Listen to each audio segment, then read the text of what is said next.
السلام علیکم ورحمۃ اللہ وبرکاتہ۔ ناظرین، اس وقت آپ light of Islam T V programme دیکھ رہے ہیں اور سن بھی رہے ہیں۔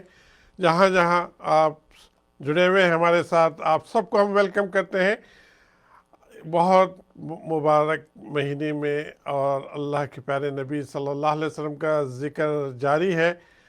وہ نبی صلی اللہ علیہ وسلم جن کے ذریعے ہمیں پتہ چلا کہ ہم سب کا کریٹر کون ہے۔ ہم نہیں جانتے تھے اللہ کون ہے، لیکن ہمارے پیارے نبی کے ذریعے ہمیں پتہ چلا کہ ہمارے کریٹر کون ہے، اللہ سبحانہ و تعالیٰ۔ اور میں میرے ماں باپ قربان جایا نبی پر، 23 سال کی جو نبوت کی زندگی ہے، 23 سال اتنے کم عرصے میں ہمیں زندگی گزارنے کے سلیقے کو ہمیں سکھایا ہے۔ وہ عرب، جہاں آپ عرب کنٹری میں مبعوث ہوئے، آپ کی تشریف آوری ہوئی، اس جاہلیت کے پیریڈ میں آپ آئے، اور اس جاہلیت جو اپنی اولاد کو زندہ دفن کر دیتی تھی، ایسے لوگوں کو پھر اسلام اور اللہ کا تعارف کرا کر زندگی گزارنے کے طریقے کو سکھایا۔ ہم سب بیدار ہوتے ہیں صبح میں اور رات گئے تک، بلکہ ہم سونے کے معاملے کو بھی، ہر چیز کو ہمیں بتایا کہ کیا چیز ہمیں کرنی چاہیے اور کس چیز سے رک جانا چاہیے۔ ہمیں اتنا سیکھ جائیں تو پھر ہم سکون والی زندگی، یہی بھی اور نیکسٹ لائف میں انعام کے طور پر ہمیں جنت عطا ہوگی اللہ کی طرف سے۔ آئیے مفتی صاحب کو پھر ہم ویلکم کرتے ہیں۔ جناب، السلام علیکم ورحمۃ اللہ وبرکاتہ۔ جہاں سے آپ نے گفتگو روکی تھی، پھر دوبارہ جاری رکھیے، اور اللہ جی کی شان میں، اللہ کی نبی کی شان میں کچھ اور بھی باتیں بتائیے۔ جی جی بسم اللہ الرحمن الرحیم۔ میں عرض کر رہا تھا کہ آیت کریمہ میں اللہ سبحانہ و تعالی نے جو ارشاد فرمایا، ما کان محمد ابا احد من رجالکم، کہ حضرت محمد صلی اللہ علیہ وآلہ وسلم آپ میں سے مردوں کے باپ نہیں۔ جی تو یہ مرد کا باپ ہونا قابل تعریف ہو سکتا ہے، لیکن مرد کا باپ نہیں ہونا یہ کیسے قابل تعریف ہوگا؟ اس کے جواب میں مفسرین کرام فرماتے ہیں، بالخصوص صوفیہ کرام کی تفسیر کا اگر آپ مطالعہ کریں گے تو پتہ چلے گا۔ مختصراً میں بتانا چاہوں گا کہ حضرت سیدنا محمد مصطفیٰ صلی اللہ تعالی علیہ وسلم تم میں سے مردوں کے باپ نہیں ہیں، ولیکن رسول اللہ، لیکن اللہ کے رسول ہیں۔ دنیا کا جو باپ ہوتا ہے دنیاوی مردوں کا، وہ دنیا تک ساتھ دیتا ہے اور آخرت میں ساتھ چھوڑ دیتا ہے، لیکن حضرت محمد مصطفیٰ صلی اللہ علیہ وسلم اللہ کے رسول ہیں، خاتم النبیین ہیں، وہ یہاں بھی ساتھ دینے والے ہیں اور آخرت میں بھی ساتھ دینے والے ہیں۔ بے شک۔ تو یہ آیت مدح ہے۔ تو اب ہمارے نبی پاک صلی اللہ تعالی علیہ وسلم کی شان کی بات آئی تو میں آپ کو بتانا چاہوں گا کہ سب سے پہلے حضور اکرم نور مجسم صلی اللہ تعالی وسلم کی عظمت و شان کو اللہ تعالیٰ نے قرآن کریم میں بیان فرما دیا، بلکہ حدیث بخاری میں ہے، جب ام المومنین حضرت سیدہ عائشہ صدیقہ رضی اللہ تعالی عنہا سے پوچھا گیا کہ ہمارے حضور صلی اللہ علیہ وسلم کے اخلاق کریمانہ کیا تھے، تو اس پر ام المومنین سیدہ عائشہ صدیقہ رضی اللہ تعالی عنہا نے ارشاد فرمایا، کان خلقہ القرآن، جیسا کہ صحیح بخاری میں ہے۔ آپ فرماتی ہیں کہ اگر حضور کے اخلاق کو دیکھنا ہو تو قرآن کریم کا مطالعہ کرو، سراپا حضور کے اخلاق کو دیکھنا ہو تو قرآن عظیم ہی ان کے سراپا اخلاق کا نمونہ ہے۔ بے شک۔ پتہ چلا حالانکہ قرآن عظیم میں آیات اوامر و نواہی ہے، حلال و حرام کا بیان ہے، ہر چیز کی نمازوں کا بیان ہے، ساری معاشرتی مسائل کا بیان ہے، اس کے باوجود بھی ام المومنین فرماتی ہیں کہ اگر اخلاق مصطفیٰ کو دیکھنا ہو تو قرآن کریم کا مطالعہ کرو۔ پتہ چلا کہ اللہ نے قرآن کریم جو نازل فرمایا یہ حضور کی شان بیان کرنے کے لیے، کیونکہ قرآن کریم حضور اکرم کی شان و شوکت کا